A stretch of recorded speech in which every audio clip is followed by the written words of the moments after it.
We're in full swing for our Montana preparation. I think we spent a great deal of time on our kick coverage today. You know, Montana's got an outstanding return guy, Henderson, an outstanding receiver, and so we're going to need to make sure we're set, put a lot of time, allocated that.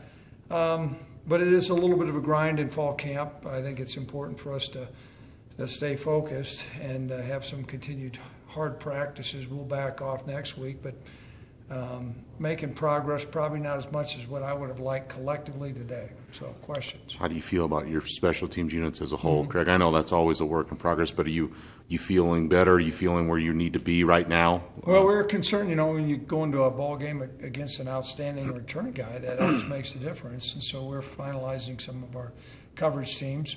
You know, it was great to have Ethan Wood back hitting the ball strong today, and I was encouraged about that. I think Stu's doing a good job on the field goals. Our coverage units and punt protection and all those things we're going to continue to work on. I think we're on task right now, but opening ball games are typically decided by the kicking game, and so that's why we're allocating a lot of time to that. You know, obviously, this is the last time we're going to talk to you as far as fall camp goes. I guess when you look back, do you feel like you accomplished what you wanted to as a whole, you know, in this fall camp going forward? That's a great question, Mike, and the answer is yes. You know, fall camp is a time where everybody talks about the grind, and utilizing your practices is really important, and not just counting the practices, but making the practices count. And I think our players, for the most part, have bought in.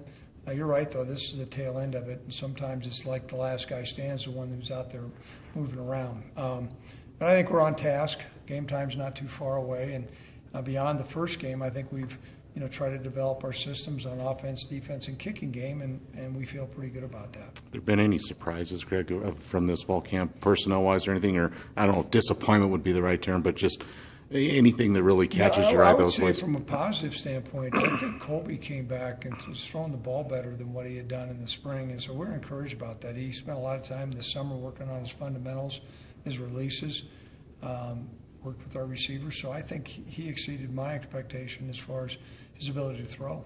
It just seems like Colby, I don't know if it's confidence, he seems to be very confident, very accurate recently. Is that just understanding what he wants to do and being confident in what he wants to do, or where do you think that comes from? Well, first of all, I think Brent Beacon's done a good job with him during fall camp, and also he's owned his work. You know, we looked at his body of work from the spring and saw where he could get better. We had open competition at that spot. I thought he did some things fundamentally on his own that were really, really helpful coming in. And this fall, he'll make a mistake every once in a while, but he doesn't make it twice, and he takes coaching well. Is Tom still a solid number 2 behind Colby? And then do you have an order after that, I guess, at this point? Well, I'd say Aaron would be our third. And so, but Colby separated himself as the number 1 guy.